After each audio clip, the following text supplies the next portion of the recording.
of Ephesus? I don't think so, right? We stopped like 5 minutes. We stopped. The 4 o'clock ended. Instead of starting again. Oh, good, because I've been doing this in a couple other venues lately. Last one, Ephesus going once, Ephesus going twice. All right, good deal. It's just got a bunch of stuff on here about Ephesus, and there you go. So here we go. So we have arrived at Paul's third missionary journey, right? And look back, we got 1, 2, 3 journeys, and then a journey to Rome, right? And then that's kind of it. And then maybe Paul takes a fourth journey to Spain, but that's speculation. It's not recorded in the New Testament. It's just hinted at, and we don't know for sure. But we do know about the 3 journeys, right? Planting churches along the way. And these 3 journeys, from Acts 13 through 20, right, comprise about 10 years of Paul's life. This is a huge commitment, right? Paul is teaching, and he's writing, and he's planting churches, and he's revisiting, he's appointing leaders, and all kinds of stuff, right? That's essential to the church. And it takes 10 years of Paul's life. So we come to the third journey, and the focus of this journey is really on one city. Where the other 2 journeys, right, we're planting churches in, Philippi, Thessalonica, Berea, traveling around Derbe, Lystra, Iconium, all that kind of thing. One city, and that city, of course, is Ephesus. And so we need to talk about Ephesus and what that is. So there you see the scripture references, and the gospel reaches Ephesus. So here's my little cartoon animated map.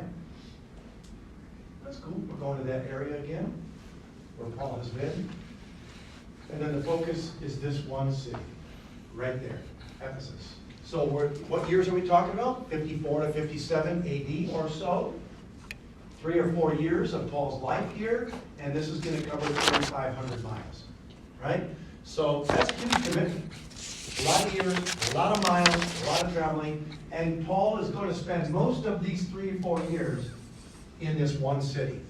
Okay? Remember, we talked on the second journey, Paul spent how long in Corinth? A year and a half. A year and a half in Corinth, one of the largest cities in the world, right? And now, again, another one of the 5 largest cities in the world, and he's going to spend at least 2 or 3 years in Ephesus. So that's where we're going. And now we're in the area of Asia Minor, which is what it was called in the New Testament. Asia Minor. There were, by the 90s AD, there were several Christian churches in Asia Minor, right? By the 90s. We're talking the 50s and 60s. When this area is just being Christianized with Paul. But 30 or 40 years later, you got several churches, like in cities such as, not just Ephesus, kind of the mother church is Ephesus. If you read the book of Revelation. Philadelphia. Pergamum. Smyrna. Thyatira. Laodicea. Sardis. And Ephesus. And then Colossae. There's a church in Colossae, though that's not one of the 7 churches in Revelation. There's a church in Hierapolis. And although that's not one of the 7 churches either in Revelation, but there's Christian churches all over. And this area of Asia Minor, maybe I've mentioned this before, it was one of the most prosperous areas of the entire Roman Empire. Wealthy, agriculture, minerals, trade, seaports, harbors. It was a very prosperous and wealthy part of the Roman Empire. Right? Wheat, olives, all this stuff that was wine, all this stuff that was essential, right? And could be traded with harbors such as Ephesus, and Smyrna was also a harbor city, but very wealthy, very prosperous. Also, one of the most pagan areas of the Roman Empire. Why? Asia Minor was just one of the most pagan areas of the empire. Because what was there? What was pagan? Okay, temples to Artemis, to Apollo, to Zeus, and then the emperor. It was emperor worship. And it was during this time, in the 60s, well then 70s, 80s, and so on, that you get to, this deified Caesar worship. And then the Caesars have their like their what's called Neochorus, their home-based temple, their home-based city. And those home-based sort of host cities to the imperial cult, many of them were in Asia Minor. In Smyrna, in Ephesus, in Pergamum. You had temples to the Caesar. And so, are y'all with me? So this is Roman culture, secular gods, emperor worship, and it dominated all these cities. And that was especially true in Asia Minor, and then you have Ephesus. This was really the crown jewel of Asia Minor was Ephesus. You can see where it is, right on the coast, a huge harbor and port. Right across the Aegean is Athens, right? So you got Greece and Athens right here. So right across the Aegean is Athens, and of course Athens, Greece, Europe, make your way all the way back to Rome, right? So this is a huge port city. I mean, fountains and baths and gardens and columns and marbled floors and frescoed walls and wealthy people in Ephesus. You know what I mean? Just a beautiful crown jewel of a city. And this is just in terms of the 7 churches. Now again, this is the 90s.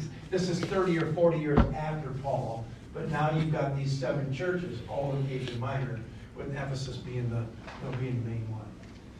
There was a little friendly competition between Ephesus and Smyrna as to which city was more prosperous.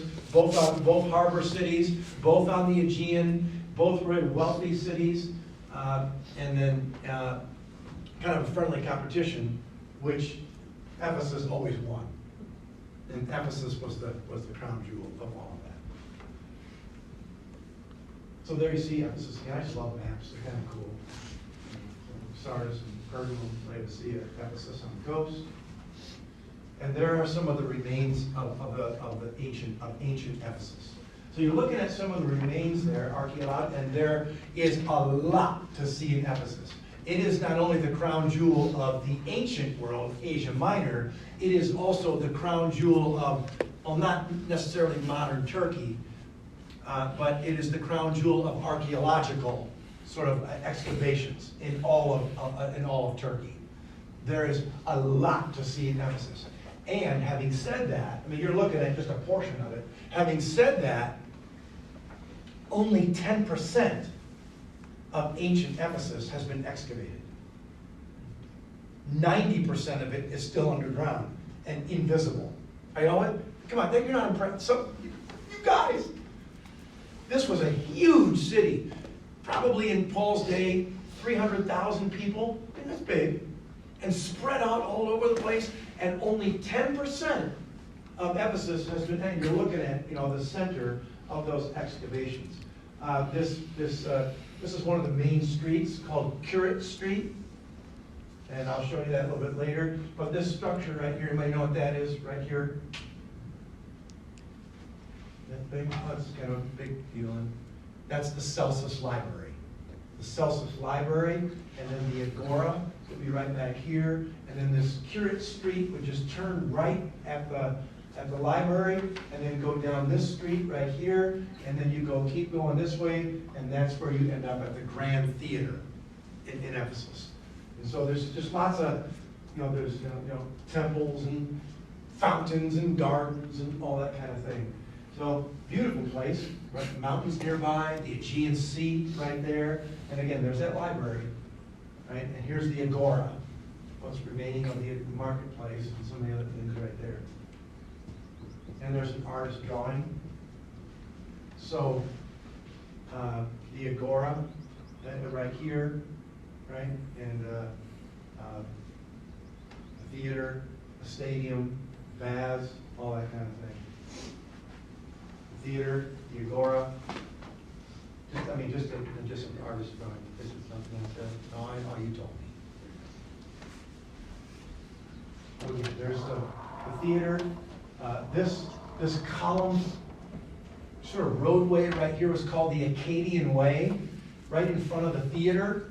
And here you can see the Aegean. This is the harbor. The harbor is right here. So you're sitting in the theater looking right out at the Aegean Sea.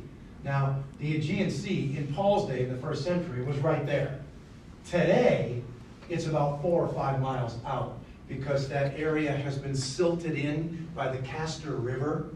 I mean, like what's happening in New Orleans. New Orleans, everybody with the Mississippi Delta is silting, and New Orleans is getting bigger every day because there's a silting in land. And so now that silting over the last 2,000 years has moved the Aegean about 5 miles out. But in Paul's day, it was right there. It was right there. And there you can see there's the Aegean, again, just a drawing of it. And there's the harbor, theater, the stadium, the temple, all that kind of thing. And of course the Grand Theater. Yeah, you want more photos? Why not? I got tons of these things. And so, Ephesus, St. John's Basilica. So, obviously in the 90s AD, 30 or 40 years after Paul, the pastor in Ephesus was John, the disciple John, who wrote the Gospel of John from Ephesus, who wrote 1st, 2nd, and 3rd John from Ephesus, who wrote Revelation from the island of Patmos, just off the coast of Ephesus in the Aegean. Okay? So John was the pastor there in the 90s, and he's the only one of the 12 disciples to die a natural death. All other 11 were martyred for their faith, crucified upside down, beheaded, flayed alive. I mean, just torturous deaths for many of them for their faith. But John lived a man into his probably 80s, even 90, because now we're talking the 90s AD. And John's a pastor in Ephesus. When was Jesus on the earth? Probably, with the disciples, we're going to say 27 AD, 30 AD. So we're talking 60 years later. So if John, if we go backwards, right, I think we can safely say that John was the youngest of all the 12 disciples, and probably only 14 or 15 years old. How do you like that? 14-year-old John with Jesus, listening, watching, participating, traveling, and then God uses him all the way for the next 60 years to become the pastor in this huge city. I bet that John, at the Sea of Galilee, in the fishing village of Bethsaida, and when 14 years old, never would have in his wildest dreams said, I'm going to be the pastor of a Christian church following Messiah in the city of Ephesus. If you'd have said that to him, he'd have said, no way. Which, by the way, for all of you saying things like that now, just wait to see what God does with you. If you're thinking no way, there might be a way. You'll be doing something amazing. So there you go. John. So he dies in Ephesus, right? Natural death. And what you're looking at here is the grave of the Apostle John, which was in a now destroyed, as you can see, a Christian church. So what you're looking at around that grave is a Christian church, a Byzantine Christian church from about 300 AD, 200 AD, which was then subsequently destroyed, either by an earthquake or the Muslim invasion. I'm not sure which exactly, because both of those things happened in that area, earthquakes and Muslim invasions. But you're looking at, where they commemorated the grave of John in this church. That's kind of cool. I don't know. It's pretty moving to stand there and to be at the grave of the disciple John, who was so influential in Christianity and all that. Oh, yeah. All right. Back to Paul's day. So you're looking at what's left of the Agora. The Agora, of course, is the marketplace, right? And there you see some just the columns. And it doesn't look like much, but my goodness, the Agora, the marketplace in Ephesus was huge. Bathhouses, right? Roman baths and bathhouses. I mean, very huge bathhouses in Ephesus. There's a maybe an apocryphal story, obviously not biblical story, that the disciple John, now we're back in the 90s, but the disciple John used to hang out in the bathhouse with a heretic named Cerinthus, kind of a docetic Gnostic.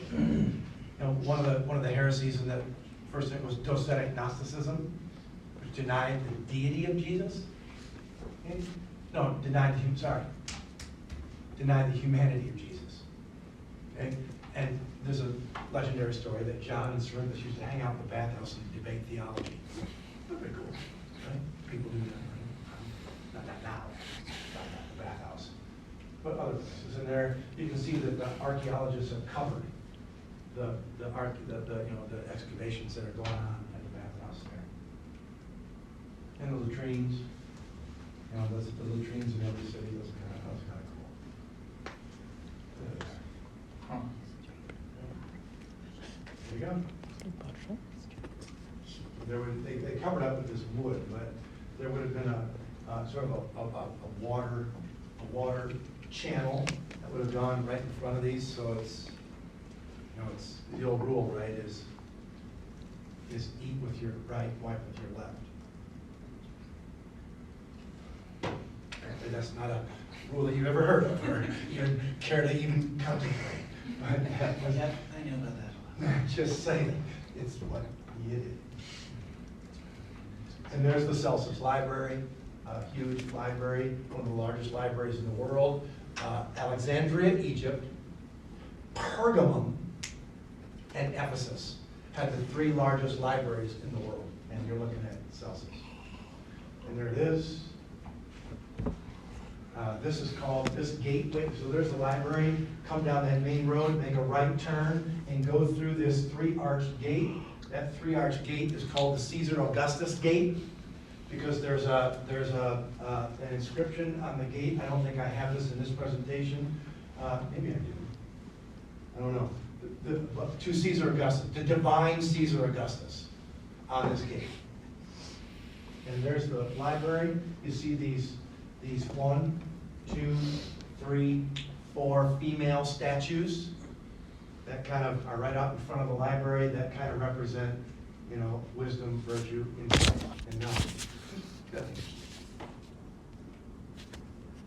Some of the terraced rich people's houses have been excavated. I mean, somebody lived there. That's a pretty fancy house in Ephesus, man. There it is, with the mosaic floors and the frescoed walls.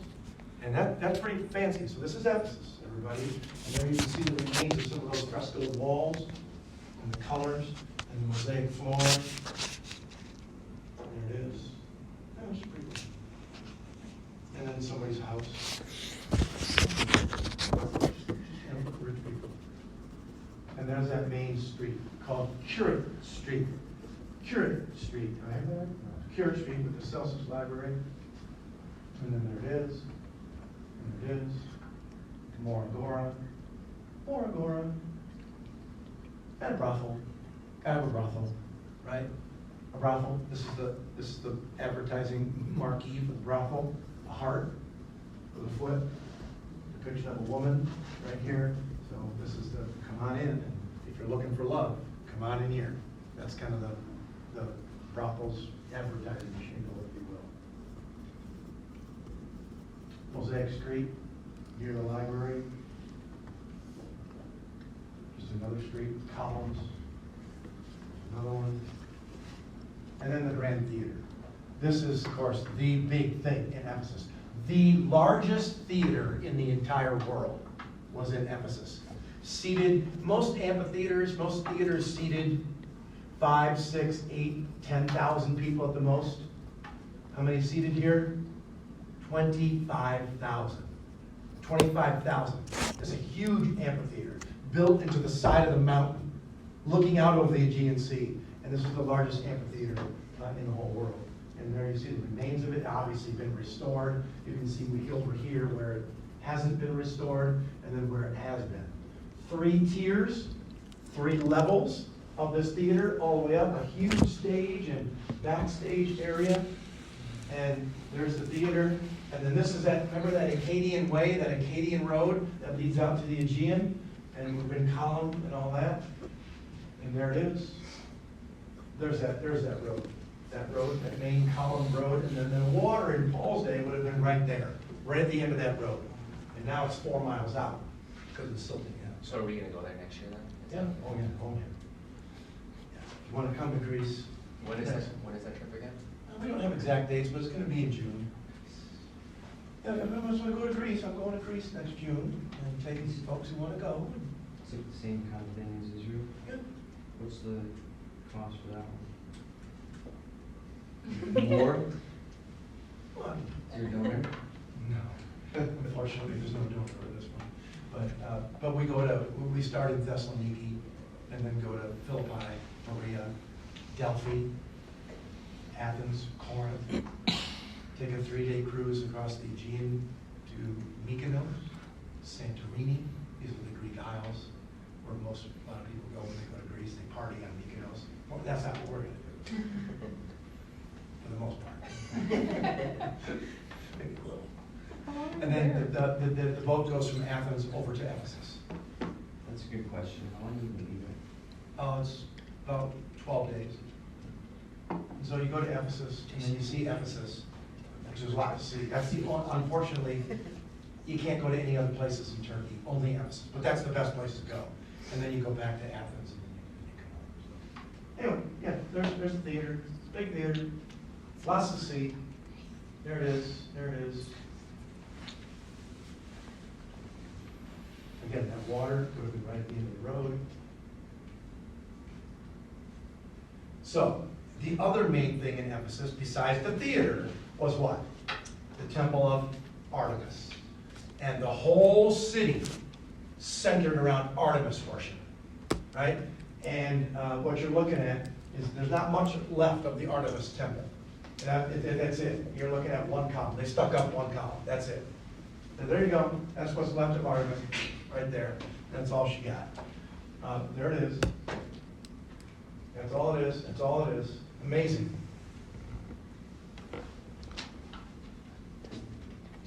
And what truly an amazing structure, because the Temple of Artemis was one of the 7 wonders of the ancient world. The Hanging Gardens of Babylon. What else? The Colossus of Rhodes. What else? I don't know. Pyramid of Yeah, okay, and then the Temple of Artemis. This is an amazing. I broke my glasses. Okay, so are you laughing now, Vern? No, You are. Oh, I just want to get this right. So this is amazing. So what Artemis? Artemis is the goddess of fertility. Fertility and hunting and animals and just fertility. So you can imagine what goes on with the worship of Artemis. So the priests who served Artemis were eunuch priests. I know there's always somebody in the middle school. What? It's just when they sit kind of like that. Stop laughing. Sorry, I'm immature.